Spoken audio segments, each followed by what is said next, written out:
So, చాలా రోజుల తర్వాత ఇలా వీడియో ముందుకు రావడం. సో, ఎందుకొచ్చినా అంటే చిన్న విషయం మీతో షేర్ చేసుకోవాలనిపించింది. సో, అందుకోసం వచ్చిన. ఏందిరా అంటే యాక్చువల్లీ నిన్న మమ్మల్ని పోలీసోళ్ళు పట్టుకున్నారు నక్లెస్ రోడ్ కాడ. సో, ఎందుకు పట్టుకున్నారా అంటే మా దగ్గర డ్రైవింగ్ లైసెన్స్ లేకుండే. సో, లెర్నింగ్ ఉండే, అది కూడా ఎక్స్‌పైర్ అయిపోయింది. సో, బండి పట్టుకున్నారు, సీజ్ చేసిర్రు, అయిపోయింది. కోర్ట్‌కెళ్ళి ఫైన్ కట్టుకోమన్నారు. సో, ఆడనుంచెల్లి నేను చార్మినార్ పోవాలి. నాకు ఒక పనుంది. ఆ పని చేసుకొని రావాలి. టైం అయితుంది. సో, ఆటో వాళ్ళని ఎవరిని అడిగినా నేను రానంటుళ్ళు. సో, ముచ్చట ఏందంటే ఆ రోజు హనుమాన్ జయంతి. సో, ఎవరు రానంటుళ్ళు. ఎవరిని అడిగినా మినిమమ్ 1000, 800 అట్లనే అడుగుతుళ్ళు. సో, మనము ర్యాపిడోలో చూస్తేనేమో 86 రూపీస్, 100 రూపీస్ ఉంది. సో, బుకింగ్ అవ్వట్లేదు. నీయమ్మ ఏందిరా అని ఒక 3 కిలోమీటర్లు నడుచుకుంటూ పోతుంటే ఒక ఆటో వాళ్ళు ఉన్నారు. వాళ్ళని అడుగుతున్నా కానీ వాళ్ళు ఎవరు రానంటోళ్ళు. సో, ఒక అన్న ఆటోలనే ఆయన ర్యాపిడో కొడతాడంట ఆటోతోటి. సో, ఆయన ఏం చేస్తుండంటే బెట్టింగ్స్ చేస్తుండు. ఐపీఎల్ మ్యాచెస్ కదా, బెట్టింగ్స్ చేస్తుండు.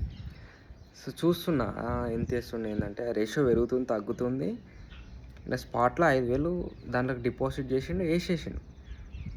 సో, వేసేసిండు వితిన్ ఒక 5-6 మినిట్స్‌లో ఖతం అయి వెళ్ళిపోయినాయి. అప్పటిలోపు అన్నతోని మాట్లాడుకుంటుంటున్నా పోయినాయి. తలకాయ పట్టేసిండు. అబ్బా తమ్ముడు కొంచెం పోండి తమ్ముడు అని ఇక వాళ్ళు అంటుంటే ఇక మేము కూడా ఆ నుంచి వెళ్ళిపోయినాం.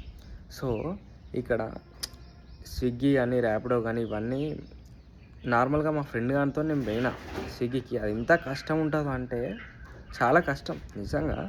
మనం ఈజీ అనుకుంటాం కానీ సో, మనం సంపాదించిన రోజుకి సరే నీకు ఒక రోజుకి ఒక 1500, 2000 వస్తాయి కావచ్చు.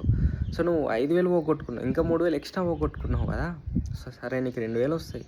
ఇంకా 3000 ఎక్స్ట్రా పోగొట్టుకున్నావు నువ్వు. దేనికొచ్చింది ఈ బెట్టింగ్ ఇదంతా? నీకు ఒక ఫ్యామిలీ ఉంటుంది, పిల్లలు ఉంటారు, రెస్పాన్సిబిలిటీ ఉంటుంది.